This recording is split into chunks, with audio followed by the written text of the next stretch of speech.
ഒറ്റയ്ക്കിട്ട് മുങ്ങാമെന്ന് വിചാരിച്ച് മണ്ട ഞാൻ ആ മരത്തിന്റെ പിന്നിൽ ഒളിച്ചിരുന്നു. ദാണ്ടെ പോയതിലെ സ്പീഡ് ദേഷ്യം കൊണ്ട് ഓടി വരുന്നു. എടേ, ഞാൻ ഓടിച്ചെന്ന് വാപതി ചിരിച്ചു. അവരെന്നെ തപ്പി മുന്നോട്ട് പോയത് ഞാൻ ഒച്ചയുണ്ടാക്കാതെ പമ്മി അവന്റെ ബൈക്കിനടുത്തേക്ക് പോയി. ബൈക്ക് സ്റ്റാർട്ടായ ഒച്ച കേട്ടപ്പോൾ വിഷ്ണു തിരിച്ചോടി വന്നു. ഞാൻ അതിലിരുന്ന് ആർത്തി ചിരിച്ചു.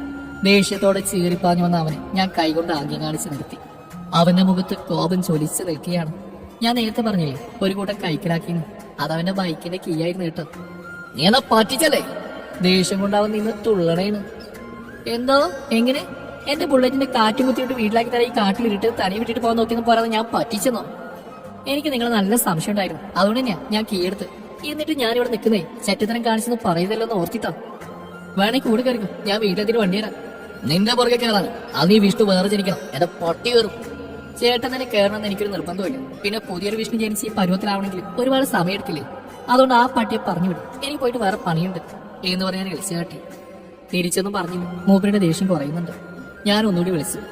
വരുന്നുണ്ടോ അതവിടെ തന്നെ കിടക്കുവാണോ? ഞാൻ ഓടിക്കാൻ. എനിക്ക് വിശ്വാസമല്ല, ഞാൻ വീടത്ത് വരെ ഞാൻ ഓടിക്കും. പതിനിപ്പോ എന്റെ കോട്ടില എന്ന് പറയാൻ പുരികമ്പുക്കി ഗോഷ്ടി കാട്ടി. വേറെ വഴിയില്ലാത്തോണ്ട് പിറുവിടുത്തോണ്ട് വന്ന് കയറി. ഞാൻ ഞെളിഞ്ഞിരുന്ന് വണ്ടി ഓടിച്ചു. കലിപ്പഞ്ചേട്ടന്റെ ഒച്ചയാനക്കൊന്നുമില്ല.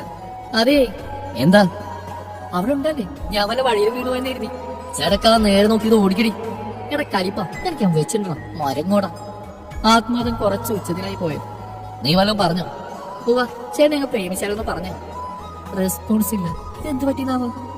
അങ്ങനെ എന്റെ വീടെത്തി. പുള്ളി ചാടി ഇറങ്ങി. ഞാനും ഇറങ്ങിയപ്പോൾ എന്റെ അടുത്തേക്ക് വന്ന് ഇടുപ്പിൽ ചേർത്ത് പിടിച്ചു. ഞാൻ ഞെട്ടിപ്പോയി.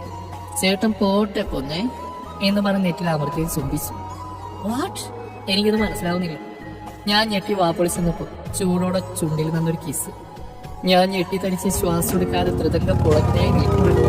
എന്റെ രോമങ്ങളൊക്കെ എഴുന്നേറ്റ് നിന്ന് ഡിസ്കോ ഡാൻസ് കളിക്കുന്നു.